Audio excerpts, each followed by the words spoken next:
Welcome to Built by Sports, the podcast built by fans who were built by sports.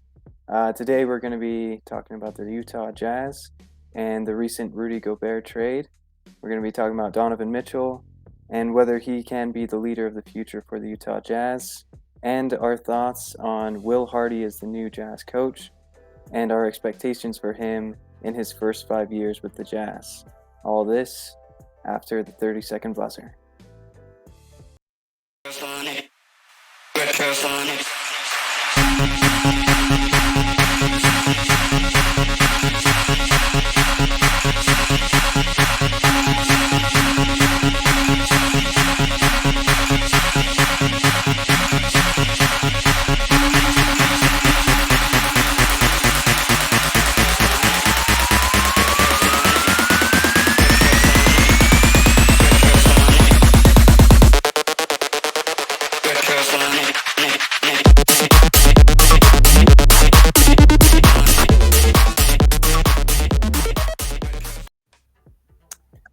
All right. Today we are joined by Zach and Derek.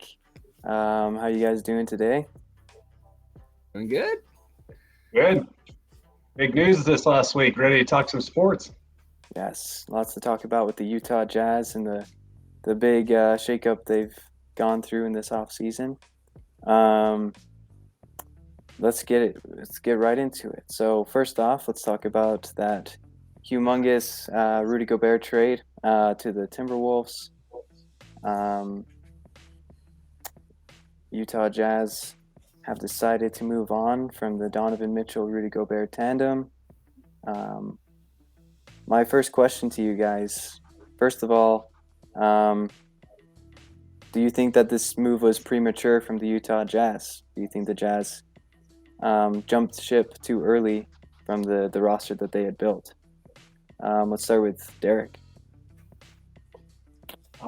I think it was necessary at this point. If the previous GM and management had left some picks in the cabinet that they could have utilized to build around Donovan and Rudy, then I think we could have ran it back and maybe stolen Jeremy Grant, something like that, with a first-round pick like Portland did, and put him with this Donovan Mitchell, Rudy Gobert, and make a trio, and get a little more size and length. But unfortunately, the Jazz just didn't have any pieces. They didn't have any assets, and our assets that we do have, Conley and Bogdanovich, they're aging out, 34 years old. So I think this is what we had to do to keep our franchise healthy and hopefully moving forward. So, Zach, what do you think? Yeah, I agree with our trade assets that we do have. They are getting older. I don't think there's much value to them. Then also, to get Mike Conley, we had to trade a lot of our first-round picks, so there's not really a future for us. So I think they had to make a decision, whether it was Rudy Gobert or Donovan Mitchell. Still could be both. Who knows? But as of right now, I think it was a good move.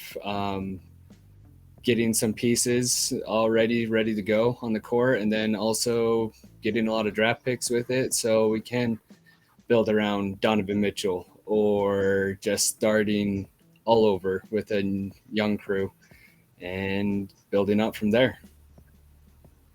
Yeah, definitely. I think it's par for the course for Danny Ainge to go this direction, to go younger and to accrue assets for the future. And then somewhere down the line, we're going to see a big run for stars that can get us to that winning position. Danny Ainge has made, in his time, with the Celtics, he made 2 teams that reached the finals and a championship team in there.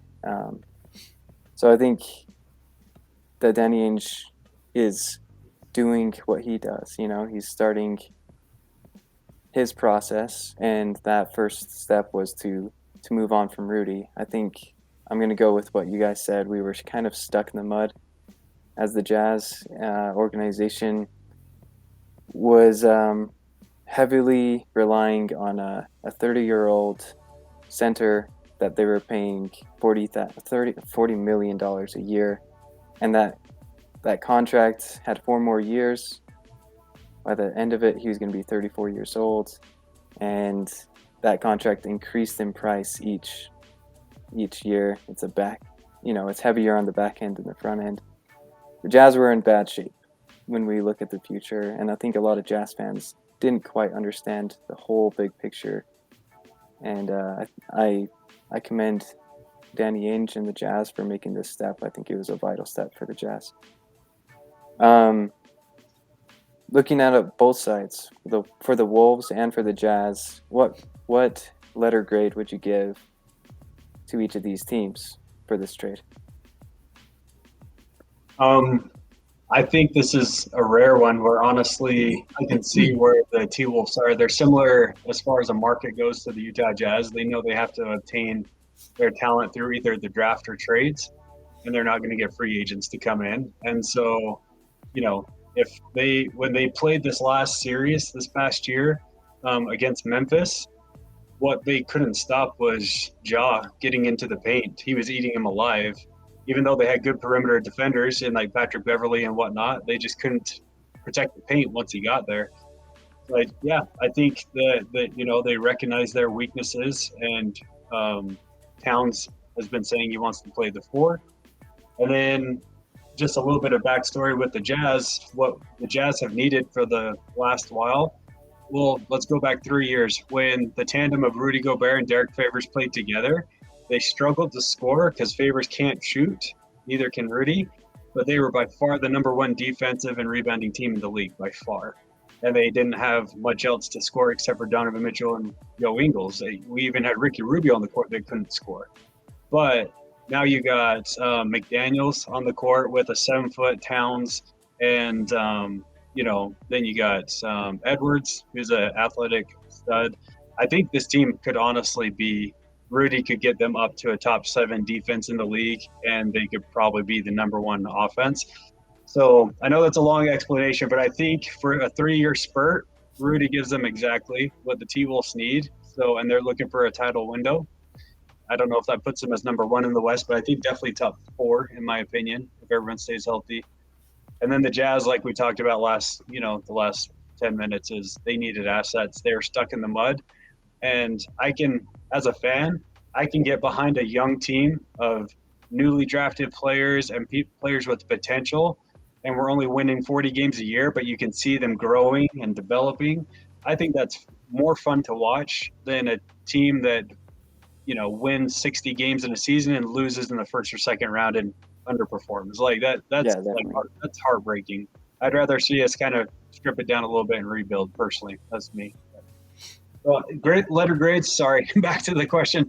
Letter grades, I would say, I think that the Jazz did fleece them a little bit. So I'd say B+ for the Timberwolves, and I'd say A as far as what the Jazz got. They kind of broke the NBA with that trade. There's no trades going on because they kind of broke the market on what a star should go for. So A for the Jazz.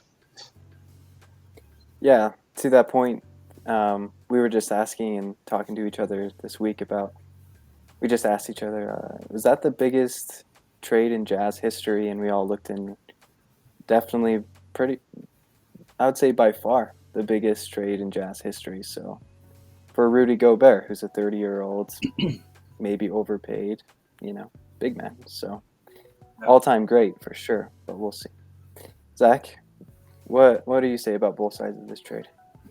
Yeah, I think as far as the Timberwolves go, I think they have a lot of question marks on their whole roster. I think they have some players that may be flaking out here sooner than later. So right now for them, it looks really good. But Towns has always been a big question mark on how much he's really committed to the team and whatnot. So I feel like with Rudy being there, giving them the defense that they need, and I think with him, they win a lot more games during the regular season. I think they'll be top 5 in the West with Rudy Gobert. Do I think they'll get far in the playoffs? No. I don't think so. It's kind of the problem with Rudy Gobert. He'll get you the wins during the regular season, but he's. I think they are better defensively than the Jazz are at this moment. But so as far as the Timberwolves go, I would give I think it's a minus personally. I think Rudy Gobert for them is great if they keep this team together that they have and the stars that they have right now. But I could see it falling apart. Um, as far as the Jazz goes, I think it's a B plus. I do like a lot of the talent that they got on the team and the trade assets and whatnot, but um, I don't know. It's kind of hard. You have this star that wanted to be on the team, and for a small market team like we have, it's kind of hard to lose someone like that wants to be on the team, wants to stick around, and then I don't know. As far as like Donovan Mitchell goes, does he want to be here? Does he want to stay? And that's a big question mark too. So, did we trade the right person in this scenario? I don't know. It's to be seen. So I would say B plus for the Jazz side of things. Yeah, I would agree. I think it's definitely a positive for both teams and what they want currently. I think Danny Ainge came in wanting more flexibility with his ability to create his Jazz team, and for the Wolves, they're wanting to get competitive, and compete for that to compete in the West, get deeper into the playoffs. They want a championship, obviously, but does this move get them to that championship? I'm not totally convinced. That's why I'll give them a B plus. I think Rudy might have shown some signs of aging this last season.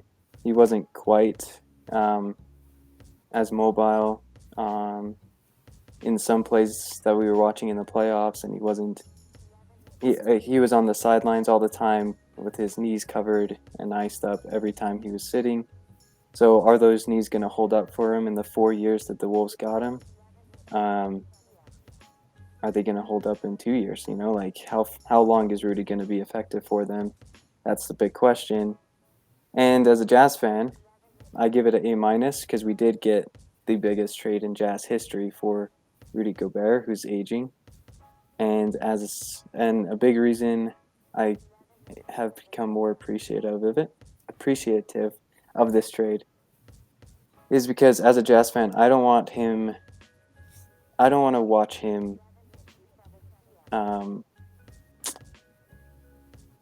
diminish on the Jazz.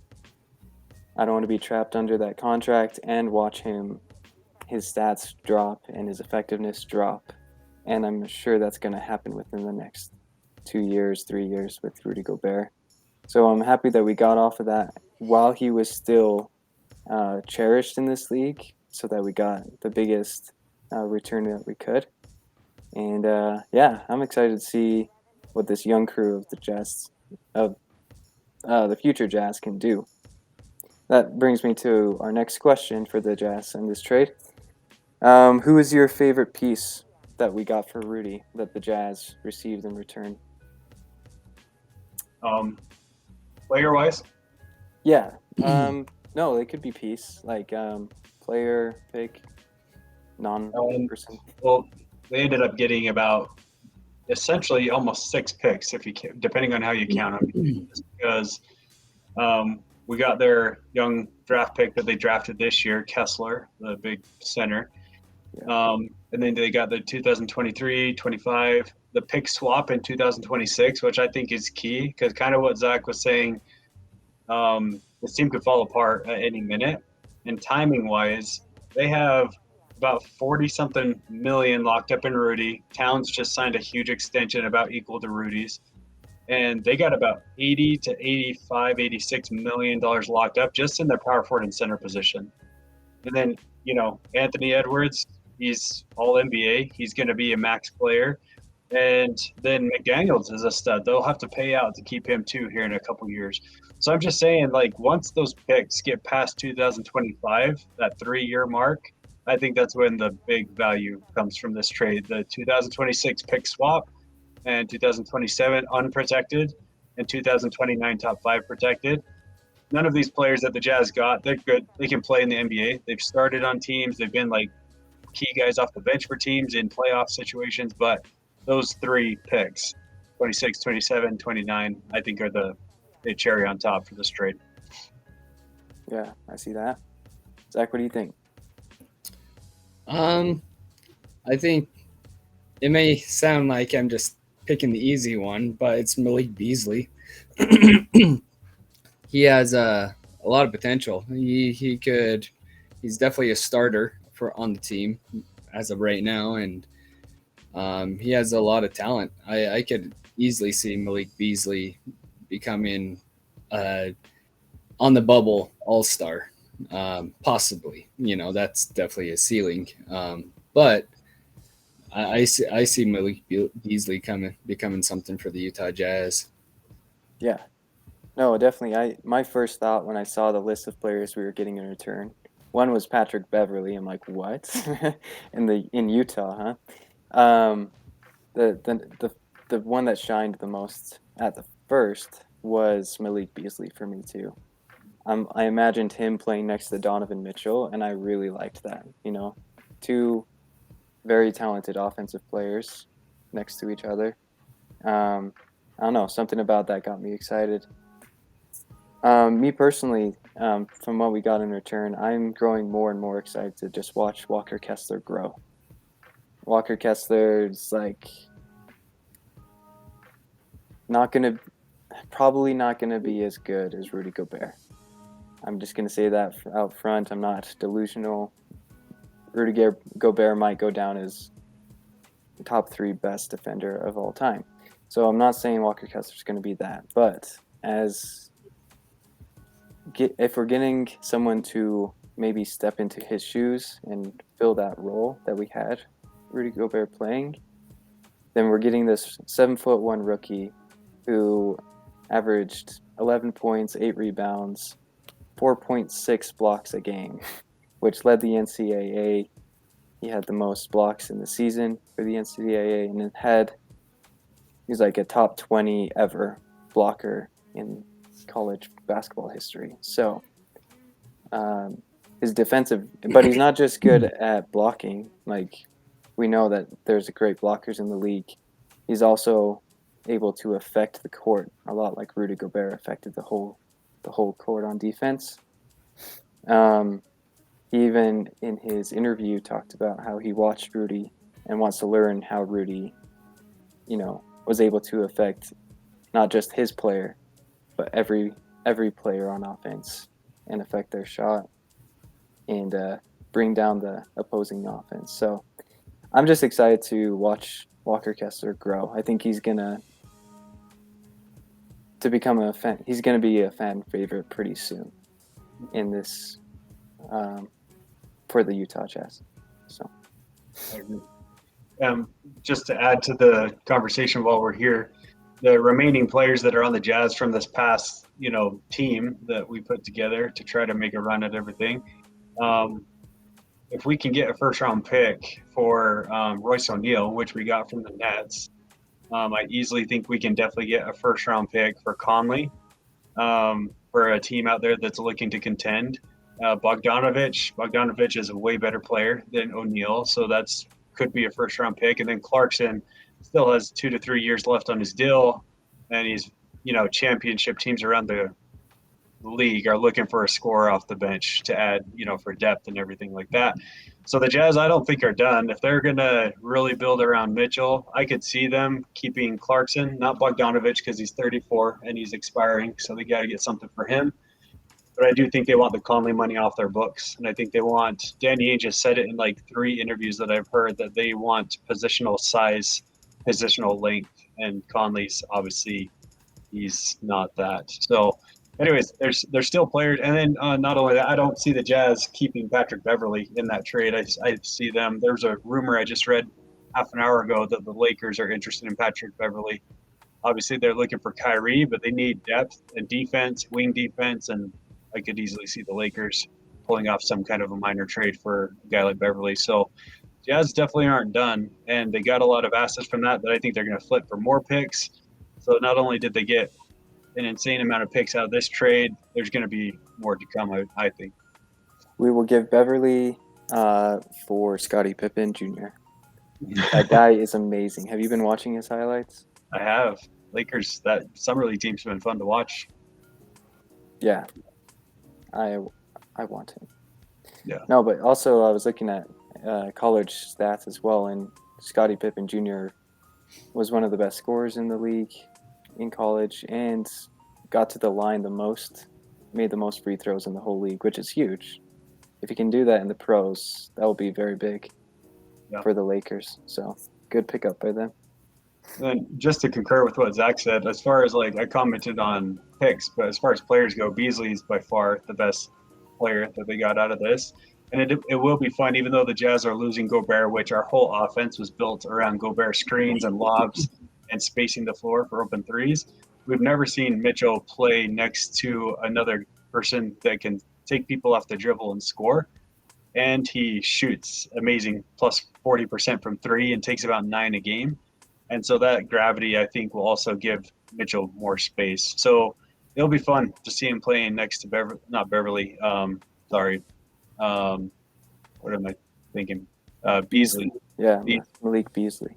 Let's not forget about Jared Vanderbilt, though. Oh, yeah. Because with Jared Vanderbilt, the whole league's going to small ball. And the last small ball player that we had that could possibly do the center and power forward was Millsap, I would say.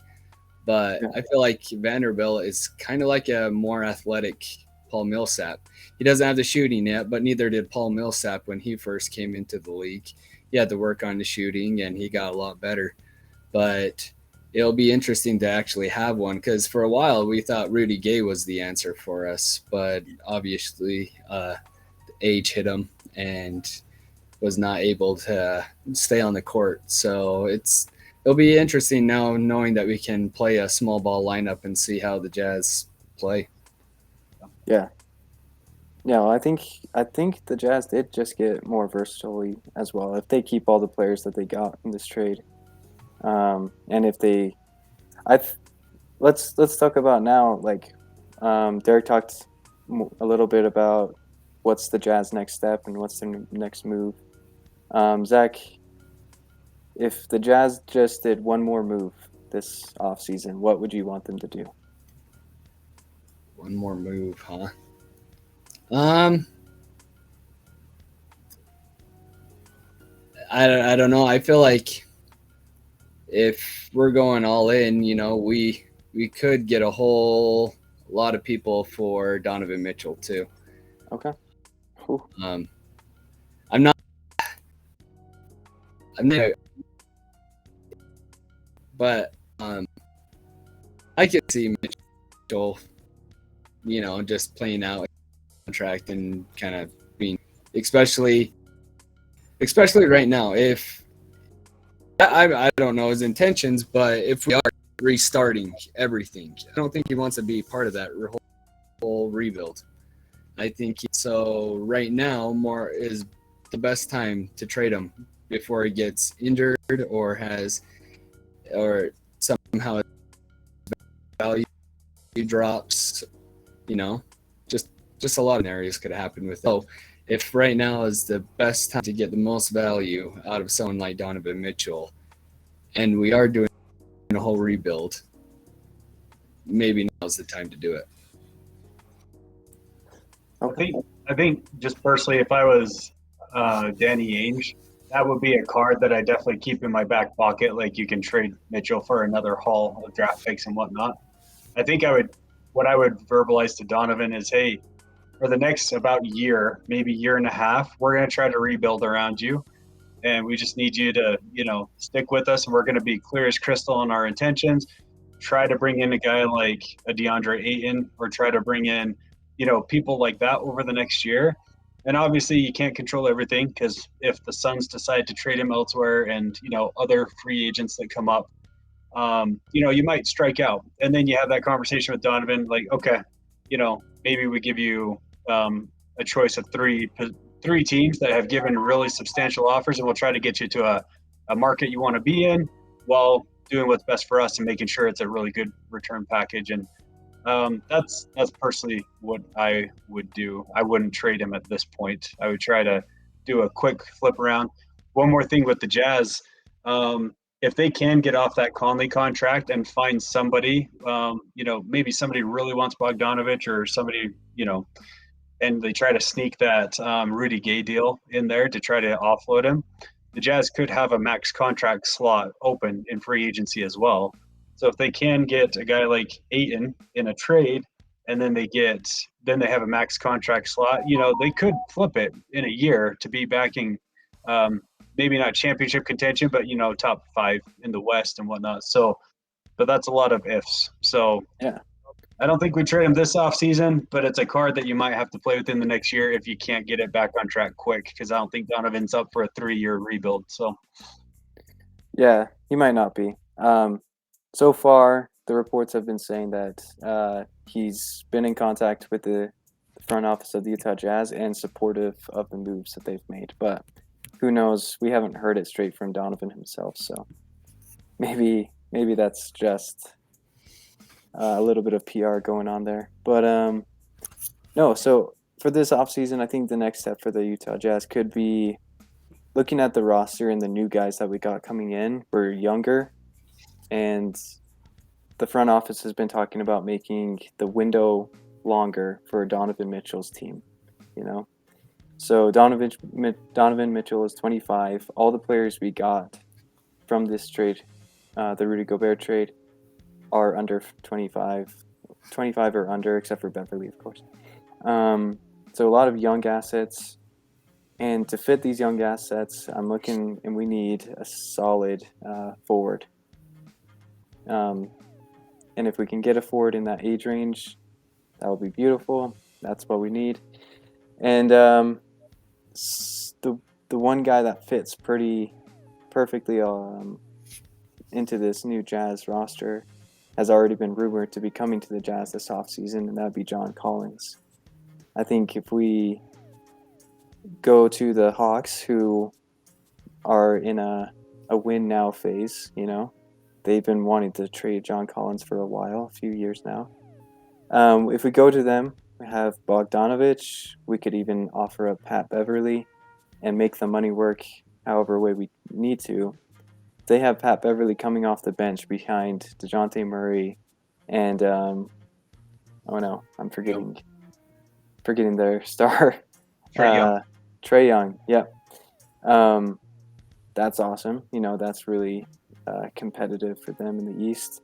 And then Bogdanovich to replace John Collins will give them 20 points a game, So we make that work where we get John Collins. He's 24 years old.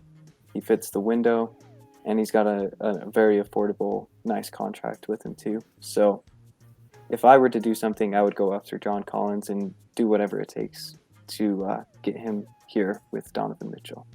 So that's, I agree. Definitely keep one eye open towards any offers towards Donovan Mitchell. If someone offers their future of their franchise for Donovan Mitchell, I think Danny Ainge would be obligated to take that. You can't refuse that especially if it lines up where the trades they're giving go opposite of the trades that we got from the Timberwolves. Then we have 2 draft picks for the next 8 years lined up for the Utah Jazz, and that'd be huge. That'd be awesome. But what I would be looking for that in that trade for Donovan, though, is just to jumpstart the rebuild. Is just an idea. Like if the Knicks really do want Donovan because he's from New York and he's a star level player and whatnot. I know they got Brunson, but he doesn't sell tickets like Donovan does as far as a star level player.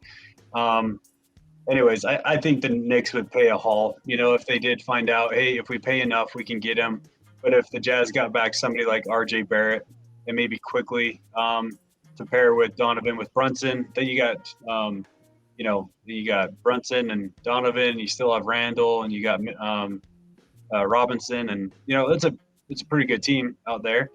But if the Jazz were able to like absorb some of their bad contracts, like Derrick Rose and Fournier and stuff like that, and then in return a similar pick package like you got with the Timberwolves, like 4 picks spread out every other year for the next little while, then I say we let Donovan go at that point. But you got a young guy in Barrett, a start building around that's 22, and then as the draft picks come in, got. I think it's rough to go.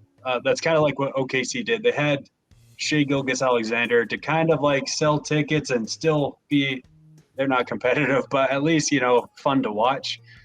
If you just tear it down to bare bones and you got a whole bunch of guys that probably should be in the D League, that's not fun. We got to have something on the court. So some young return. So Yeah, but it's only been a few years since Oklahoma City moved on from Paul George, and they just picked up Chet Holmgren. And today, when I was looking at the college sports stats, Walker Kessler was third in all of college basketball in defensive rating. Number one was Chet Holmgren. Mhm. Defensive rating was number one, and his offensive skills are amazing too. So they definitely got that big star to bring in the crowd to get excited for the future there. So if the Jazz do move on from Donovan Mitchell, who's to say like it might just be a few years until the Jazz are back on the map again, It's kind of how the league can work sometimes. But well, Well, go ahead, Zach. if Donovan Mitchell goes, I think everybody else goes. Conley goes, Clarkson goes, Bogdanovich goes. There's literally no reason to keep any of those players.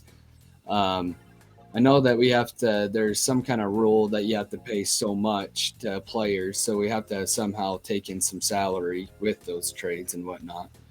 But I don't think with how much assets that we could get out of those players, and with Donovan's gone, there's no future. Well, there is a future, but not within the first 2 years, So I think with all those other players going too, we can get a lot of assets. definitely. And even if we went the route of keeping Donovan, I think it's worth it. The Jazz have never been the type of organization to tank, and I don't think they do a full tank. But we have our draft pick this year in 2023, and I wouldn't mind if Donovan Mitchell plays the first half of the year just enough because he's going to score 28 points a game with the roster that we have right now. Score your 28 points a game. The All-Star game this year is in Salt Lake City, so you're an All-Star for the Utah Jazz. But then, oh no, after the All-Star game, your quad is cramping up and you got to sit, not a full-on tank, but in the West with this roster right now, unless we do something, huge, DeAndre Ayton, John Collins, we're not making the playoffs this year, and it's time to shut it down at that point. But then I think you give the opportunity to develop people like Beasley. If Beasley can go out there with Donovan resting and score 23 points a game, and Clarkson can too, Danny Ainge is really good at those years where he put that championship team around Paul Pierce. He developed guys like Al Jefferson and all these guys that he had drafted. And then when it's time to cash in those assets, he turned it into Kevin Garnett, And so you play Beasley and you play all these guys, Vanderbilt and Kessler and Balmaro and all these guys to the point where, hey, some of them are really good pieces and you can combine 4 of them with 3 first-round picks to get a star and pair him with Donovan Mitchell. But you got to give him playing time. Jared Butler's another one of them. I would love to see get some time this year and just see what he can do. See if we can increase his trade potential. So. I think that brings up another question for the Jazz. Like, should they? I mean, I think obviously the Jazz are not done this offseason. They've said it multiple times. The front office is looking to make another move to solidify the roster because they know that it's uneven right now and that it's not complete. I think that move is someone like John Collins. But the question is, should the Jazz try to make the playoffs now? Like, should they be trying to compete when they know that they don't have the capacity to make it to the finals? We could be wrong. Maybe the way they work together and the way they play together is just stellar, like the Memphis Grizzlies or something like that, and they end up being blowing out our expectations. But to your point there, like, should we trade for Collins and at that point, what are we doing? Are we just going to be a mediocre team in the West for the next 4 years, or yeah, what is the ultimate plan? So that is a big question that the the front office of the Utah Jazz are probably discussing right now. Still to this day, they don't know They could do exactly. a very quick flip because the Suns are desperate. If like the KD trade with the Suns just can't be formulated, and they swoop in and say like, "Hey, we'll give you, a contract in Bogdanovich. Bogdanovich could help us Suns come playoff time throughout the season, and other pieces, and we get Ayton, and then we do another trade with picks and whatnot, get Collins. Then we got Donovan and Beasley and Collins, and maybe we keep Patrick Beverly and whatnot. Maybe we go that route and it's a quick flip. But I still look at that roster and I'm like, that's a lot of offense, but not much defense. How good are we in that Western Conference, like a 6 seed, even with that team? So I don't know. It's tempting to want to use these assets quick to do a quick turnaround, but I don't know if that's the best route either. We might find ourselves just back in a first, second round series and out. So I don't know. If it is Aiton and John Collins, then I do think we compete and we try to get, as far as we can. His defense has improved. A lot of people were iffy about his defense when he started in the league, but this last season, one of the reasons why the Suns were doing so well throughout the whole season was DeAndre Ayton's defense did kick up. And actually, I saw a stat or this graph, I guess, of all the defenders in the league, and John Collins was actually closer to Gobert than a lot. Like, maybe there were 4 other players next to John Collins, and then Gobert was like an outlier all by himself. yeah, But not John Collins. Did I say John Collins? yeah. Ayton, you mean? Yes. DeAndre Ayton was really good at defense last year. And if we have Vanderbilt at the small forward position, maybe we don't have terrible defense. I don't know. Yeah. Okay, let's move on. Talking about defense and the scheme, the Utah Jazz hired Will Hardy this last week, and they went into this head coach search, saying that it might take them multiple months, that they might take the whole offseason looking for this coach, that they're going to take their time.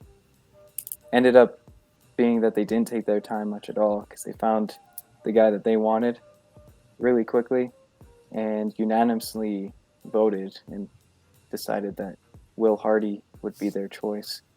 Will Hardy's 34 years old, right? Never coached in any capacity, not been a head coach in any capacity. He was the assistant coach for the Celtics this last year. So definitely a big leap of trust for the Utah Jazz taking Will Hardy, but an exciting new era for the Utah Jazz. Derek, what do you first off, what do you think about the hiring of Will Hardy, and what do you see Will Hardy accomplishing with the Jazz? I'm happy about the hire. If we were going to keep Gobert and Mitchell together and try to make another run at it, I was looking for a guy like Terry Stotts, somebody who's more experienced. But since it's more of a rebuild project, everything I've heard about Will Hardy, it gets me excited. I heard like he's an amazing communicator, and that's not just coming from the Celtics organization, that's coming from Popovich and the Spurs. And one of the stories I liked the most that was shared recently about Will Hardy was 3 years ago. So he's 31 years old, and he's helping with Team USA out there. And these are like the best of the best athletes in the NBA that he's coaching. and Popovich would make comments about Will Hardy's character, that he would give him an assignment to go work with these players, and those players that are top notch in the NBA, they all would gather around. They would listen to Will Hardy, like, and they didn't know him very long, but he like earned their respect that quickly, which tells you just something. He has some kind of a gravitas that these people will listen to him, even though he's so young, you know. So that means he knows what he's doing. Star players like that, if you don't know what you're doing and you're just like a pencil pusher nerd and you're just like, you know, coach told me to come boss you around, I'm going to boss you around, they're going to tune out. But they didn't. Popovich speaks really highly of him. And then, yeah, his experience as the lead assistant last year with the Celtics, they took a team that was just struggling to find a mojo. They were like dead in the water, and they turned around midseason and found something. I think Jazz fans can relate to that as well, because we just felt like this whole last year we were dead in the water. We were winning games, but something was off. It was just weird. And so a communicator, a guy like that, and then they say he's brilliant. So I'm excited. And what I expect out of him, if we go forward with just simply Donovan and a collection, maybe we make some smaller trades for a couple small forwards or power forwards and stuff like that. Who knows if it's ground versus shattering or not, those trades. I want to see him develop players. I feel like the Jazz the last 3-4 years have been in, you know, push all the chips to the middle of the table, trade for sign Bogdanovich, trade for Conley. And I feel like our player development has kind of fallen off, like looking for young players to develop, to bring up and deepen our bench. They were just like, nope, we got our 9 guys, Joe Ingles and all this, and we're going for it. Yeah. I want to see him develop players and, create a pipeline of assets. And even once we get back to a point where we're competing, make an effort in this organization to develop players. So if someone goes down with injury, next man up, and just plug somebody else in that knows the system and is ready to go. So yeah, it really was a shame that the Jazz lost that developmental spirit last year, because we had Eric Pascal coming in, we had Hernan Gomez, and it seemed like Quinn Snyder and the coaching staff just struggled putting them in over Rudy Gay, and over these other guys who weren't being as effective as them whenever they were put in. And it was obvious to everyone watching the Utah Jazz all season that there needed to be a change, that something in this rotation wasn't bringing any spark and there needed to be change. But it's as if they forgot how Royce O'Neal was created and how Joel Ingles was created. They worked on those guys that came from the bottom of the league and created them into like essential role players. And I think we had those type of players on our bench, but the Jazz forgot to, not forgot.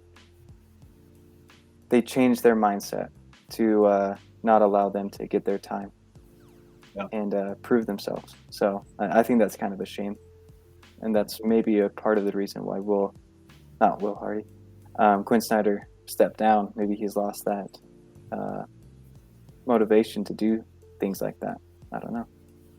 Zach, what do you think about Will Hardy, the hire, and what do you expect from him? Let's not forget that Eric Pascal was the best 3-point shooter during the playoffs. He shot 50%. So yes, don't forget that. Parker, I think you called Will Hardy. I liked him when I heard about him before the hire. I liked him, but I didn't think it was going to be Will Hardy. I thought it was going to be Terry Stotts also. But I mean, everything that I hear about Will Hardy, everything sounding good. He sounds like everybody just loves him. Everybody just loves the guy, and he even was really good friends and still is with his college coach, and that's who got in contact with Popovich and whatnot and got him into the NBA. And for him to be where he is now that fast, there's everybody listens, everybody pays attention, and I think he's going to be a good coach. So I don't know. I don't know too much about him, but from what I can tell, I think it'll be nice to have something new and see what he can do with all the young talent that's coming onto the Jazz team. Yeah. I think it'll say a lot if the Jazz can, it's not my money, so I'm not one to speak, but open up their pocketbooks and, they hired Fizdale to come in, and he's known for his player development, and the stars love him. Like LeBron, did a shout out when we hired him, like, that he deserved this position and this opportunity. I think he's a front office job, but that's what he's known for. So I don't know what their intentions are with that, because he's something in the front office, his position. But if his job is to simply now hire 3 or 4 additional coaches just for player development, because they used to have a couple, like Alex Jensen was like paired up with Rudy when he was younger, and then we had what's his name that went to the Knicks, Johnny Bryant, that developed both Gordon Hayward, who went from 12th overall pick, 13th overall pick, or no, he was a 10th overall pick. I'm thinking of Donovan's pick. So he developed both Donovan and Hayward, and he did great. And now we lost them to the Knicks. But we got to keep those guys. Like, we got to keep those kinds of assistant coaches that, are willing to put in the hours with these young guys and develop them, and not just assign them to the D League and hope they get there. Hope they progress. So, Yeah. No, I think that is what they're going for. I think that's why Will Hardy was their selection. Not only because of this, but why I was thinking Will Hardy was going to be a great pick was because he is young. And a lot of people were saying his inexperience in head coaching was going to be his downfall, his weakness. But I thought that was his strength. Like, if we got Terry Stott to come in after Quinn Snyder with the stagnation that we had on our roster this last season, I think he would just come in with his own voice, and he's very set in his ways, Terry Stott. He has his system, and he wants to implement his system the way he likes to. But Will Hardy himself said it. When he came in, he's like, I'm brand new at this, and I'm going to be learning as I go. Like, I have no set system, and my mind is free to and open to learn from everybody. And I think that's going to be huge. Donovan's going to be able to be a voice with Will Hardy as a leader of the team. And I think the other moves the Jazz are making is just opening up this roster, opening up the front office and the coaching staff, so that it's a more fluid situation and not just set in its ways. Because as much of a genius as Quinn Snyder was as a head coach, he was very set in a lot of his rotations and a lot of his defensive sets. Not a lot of change was seen, even though everyone could see there needed to be change made, So I think Will Hardy's going to bring in some new perspective and energy, and I think that's exciting. What were you look say? at Mike Conley in the playoffs.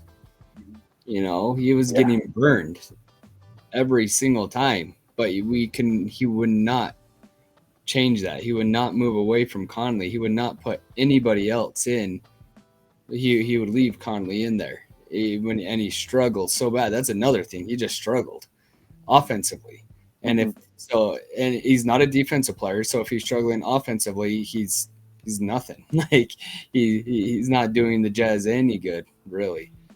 So I think he missed that.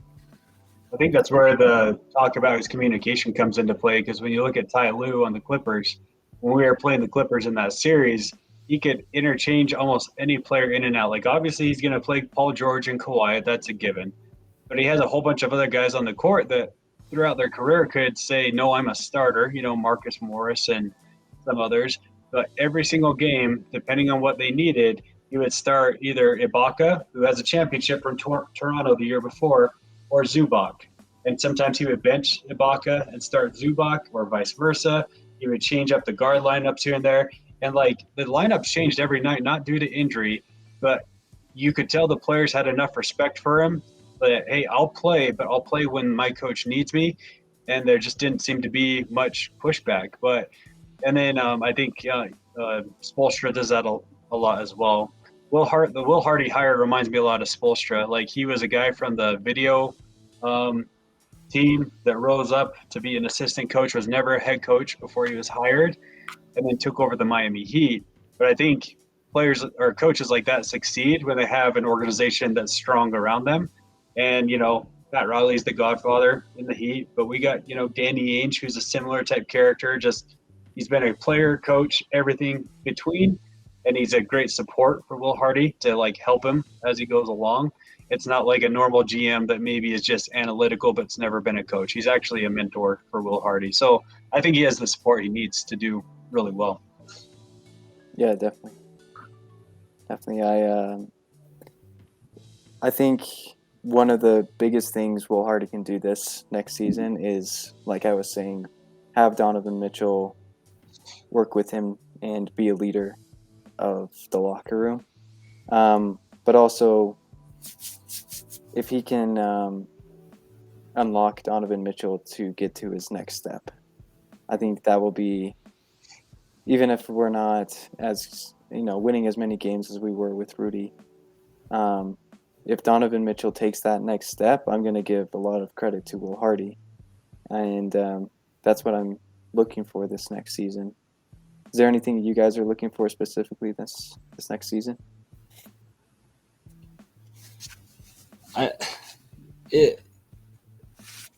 One thing that I'm interested in seeing, if we stick with Donovan Mitchell, he stays on the team, if he's going to be able to create his own shots. Because Rudy Gobert was probably the best screener in the whole league. I am very interested how Donovan will play without Rudy Gobert giving him all the screens that he needed, and also taking away some of the pressure because you can't really leave him alone down low. So, yeah, it'll be interesting to see at least that perspective on the team. Yeah. Yeah, I think, shooting percentage, because that's one thing people around the league don't. They say, oh, Rudy Gobert sucks because he can't do post-up moves. That's not what he's good at. It's the pick and roll. It's like the best pick you've ever seen. Like a person can't get around that pick, then he rolls to the hoop, and they have to decide to roll with Gobert or stay with Mitchell. And if they don't pick the right decision, it's a lob and it's a dunk.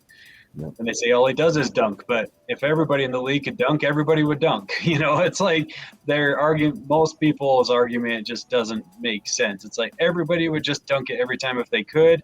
And Rudy, if you don't double team him or roll with him, he's going to dunk it on you. So, yeah, it opens up everything for everybody.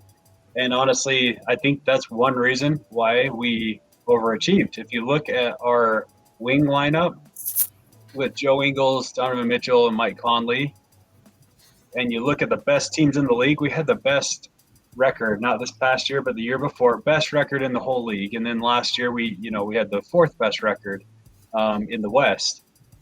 When you look at our roster, that doesn't make sense to me. That just shows how good Rudy is, honestly. But he's so good in odd ways that it doesn't show up on a stat sheet, and people don't appreciate it. And so, yeah, that's the big tell for Donovan. Rumors are, we don't know. He claims, he loves Rudy and all this other stuff. But rumors were he wanted to move on and play without Rudy. So you got your wish. Let's see what you can do with it. So, yeah, I think he may be in for a rude awakening. A Rudy awakening? Exactly, a Rudy awakening. But we also could see the brilliance, of Donovan Mitchell show. Like, maybe he is truly not reliant on just Rudy, but maybe he really is a superstar in this league. So maybe Donovan needs to realize. I was just watching highlights of his 2017 summer league that he was in, and I remember when they drafted him, the buzz in the organization was like, holy cow, we got a steal at number 13. And then he started playing summer league. He played like 3-4 games, and then they pulled him. They're like, okay, you're done. Like, no more playing for you, because he dominated summer league. And he was picking people's pockets. He was defending. He was down in a defensive stance. And it made me realize I have not seen Donovan play defense like that for a long time. And honestly, if he wants to get to the next level, then you watch all the people that are kind of compared to him age-wise, like Devin Booker, Jason Tatum, and Brown on the Celtics. That's what they've done. Donovan's probably on par with them offensively, roughly, but they got the defensive component to their game, and he's got to adopt that. I think if he wants to become the superstar that he's capable of being, but he needs to add that. Yeah, definitely. Before we go, real quick, this is our Rudy Gobert farewell episode. So I want each of us to share just a quick favorite story of Rudy Gobert while he was here with the Jazz. For me, my favorite Rudy moment was, I can't remember the year. It was the same year the Utah Jazz traded Enes Kanter. The reason they traded Enes Kanter is because they had this guy, Rudy Gobert, who was built climbing his way up the depth chart really quickly that season because he was showing he was always effective whenever he was played on the court. Anyways, we trade Enes Kanter, and all of a sudden we start winning because this Rudy Gobert guy is on the starting lineup. And we were definitely outside of the playoffs that season, but we started this winning streak. All of us, we got tickets to go and watch the Utah Jazz play against the Houston Rockets with James Harden, who were doing really well that year. So it was a packed crowd, and everyone was super hyped. And Gobert had his breakout game probably that very game. We were all there. Rudy Gobert had at least 4 blocks. I can't remember exactly how many he had. But he shut down the Houston Rockets, and we ended up winning that game. And everyone was just buzzing about this new guy, Rudy Gobert, and how exciting he is to watch. And I think I'll just always remember that and how excited we were at the beginning. And from that point on, how much we won. Every single season, we were one of the most winningest teams and franchises in the NBA because of Rudy Gobert, and we're going to miss him for sure. So, Derek, what's your Rudy Gobert? I'm going to share 2 quick ones real quick because I can't choose between these 2. So, like you said, when Rudy Gobert started, we took off, and the Jazz decided, okay, we can, around Gordon Hayward and Rudy Gobert and like kind of a middle-aged, or NBA-wise, middle-aged Derek Favors, we can make a couple tweaks and we can go for the playoffs. And they signed an old free agent, Joe Johnson, and traded a first-round pick for George Hill to solidify our point guard position. And that year, we made it to the playoffs in the 4 seed. But we were super unlucky that during the season they had some injuries. But the Clippers, that classic Clippers team with Chris Paul and Blake Griffin and DeAndre Jordan, that's who we matched up against in the first round. We're like, oh, dang it. This Jazz team's been through a super long rebuild, and in the first round we get this Clippers team who is like clockwork. They're great. But we beat them. But the Rudy Gobert highlight that I remember is like 5 minutes into that first game, he goes knee to knee with another player and goes down. And my stomach sank. I'm like, oh no, we finally make it back to the playoffs and Rudy Gobert's down. But what's awesome about Rudy is he went down holding his knee, and although he was in agony, he was getting up, trying to hop back up the court to get back on defense because they had stolen the ball. They had gone up, and he was trying to limp back on defense. Then he goes down, and he had like a grade 3 knee sprain, something like that. I think he missed a game or 2, and the Jazz were able to like split the games and stay in the series before Rudy came back. And we were able to win that series against the Clippers, and he had a sprained knee. And that was amazing. That says everything to T-Wolves fans. If any of you guys watch this, that's who you're getting in Rudy. He cares about winning so much. And sometimes that's why people say he's a jerk, but I think it's because he holds himself to a high standard and he demands his other, like you'll see him cuss other teammates out if they miss an assignment. But that's what you should do when you're the defensive player of the year. Ray Lewis is always coaching other people, cussing people out, because that's his job, to make sure everybody's doing what they're supposed to on the defense. And then my second one, real quick, is when Gordon Hayward chose to leave. It was that same year. We beat the Clippers, lost to the Warriors. The offseason, Gordon Hayward's a free agent. it's heartbreaking moment for the Jazz because before Gordon Hayward left, we had actually just drafted Donovan Mitchell, and he's on the team. So we have Rudy, Donovan Mitchell, and we have Hayward still if he chose to stay. Hayward chooses to leave, which is unfortunate because ever since Hayward left, that's the type of player the Jazz have been lacking is a 6'8" small forward type player. Anyways, long story short, in Jazz Nation, we're all heartbroken. We lost our all-star Gordon Hayward, and Rudy Gobert just sent out a tweet that said, "We will be fine." And truth is, we were fine. We made the playoffs every single year from that point on, even though Gordon Hayward left. Like, he knew the secret to that Jazz team. Although Gordon Hayward's a good player, it wasn't Gordon Hayward. It was the defense. And he knew that everything revolved around him. And as Jazz fans, we learned that eventually too. You can plug in almost any player around Rudy Gobert, and somebody on that team is going to average 20 points a game because he'll set all the screens in the world for him and get him open. And you're going to stay alive and you're going to have a competitive team. So, those are my two favorite memories of Rudy. He's confident and he knows what he's capable of. Yeah.